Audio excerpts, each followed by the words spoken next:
What's going on, Nerd Army guys? Welcome to the newest episode of Exploring Comics. I'm Andrew, your host, right here on Nerdsmerized, and tonight we are going to focus on one of my favorite characters. So tonight we will be discussing the history of X-23. So strap right in, let's find out about this amazing heroine. X-23 is actually one of the rare characters that makes their first appearance off the page. Her first appearance was actually in an episode of the X-Men Evolution animated TV show. Really cool character, and she was very well liked right off the bat by every different kind of fan. With everyone liking her so much, they actually ran her straight to print. She first appeared on the page in NYX number 3 in 2004. But it wasn't until X-23 Innocence Lost that we actually got her full origin. And it goes a little bit like this. When the Weapon X program failed, a company known as the Facility were the ones behind Weapon X. They spent years trying to reproduce what they had once done with Wolverine, but to no avail. So what they did is they went out and they hired a renowned geneticist named Sarah Kinney. The reason she got the job is because she told them there is a way, there's got to be a way to replicate Weapon X. And if anyone's going to find it, it's going to be me. But after she worked on it for a long period of time, she realized that there was going to be no option to recreate a viable sample because the sample from Logan's DNA that they had was very badly damaged. But Sarah realized that this could not be the end for her.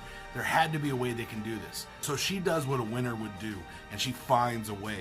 And she discovered that by changing the chromosome and making the clone a female, that it would be able to last all the way through gestation and survive. But of course, the people upstairs did not like this idea because they wanted an exact copy of Weapon X. They felt that if they got a female copy, that she would just be a much weaker version of Logan, of Wolverine.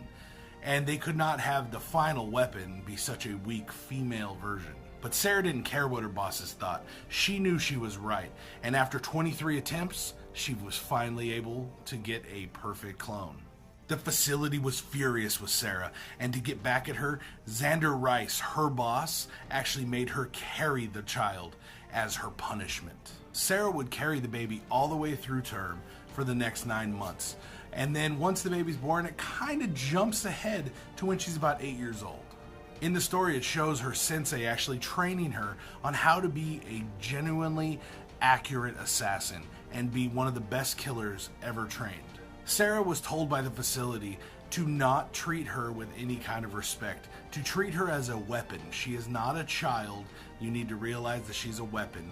Don't treat her with any kind of humanity or respect or love.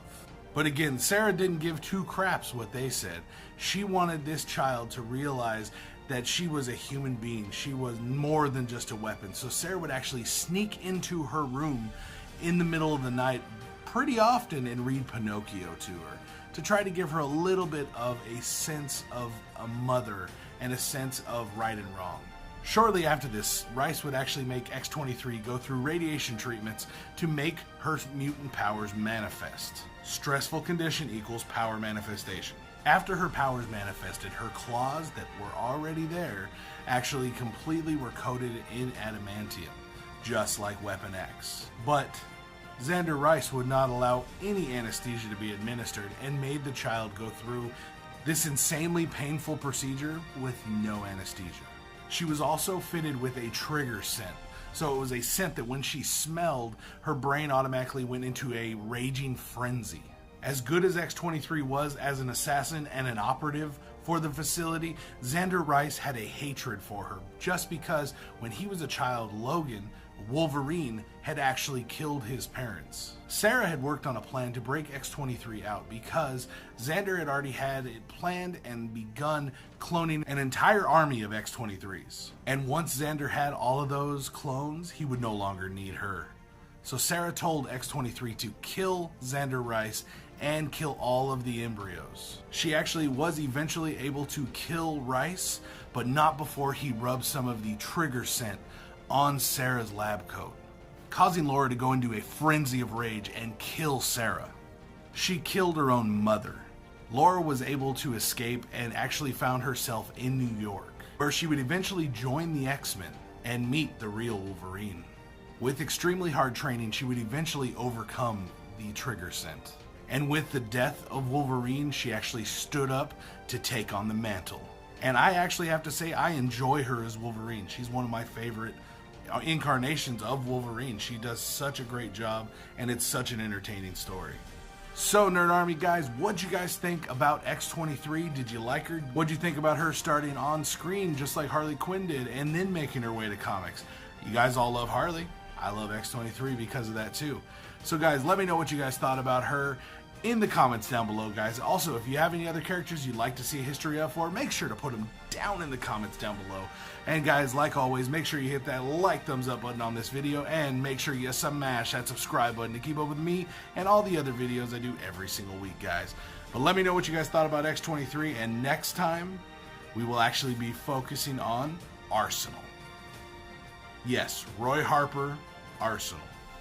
So guys, I hope to see you guys next time right here on Nerds Mariah's for another episode of Exploring Comics. Alright guys, peace out. Wait guys, before you go, make sure you hit that big sexy subscribe button to keep up with us right here at Nerds Mariah's, and also go check out all the other videos we have laid out in all the playlists we have set up. And I hope to see you guys next time right here on Nerds Mariah's. Stay nerdy.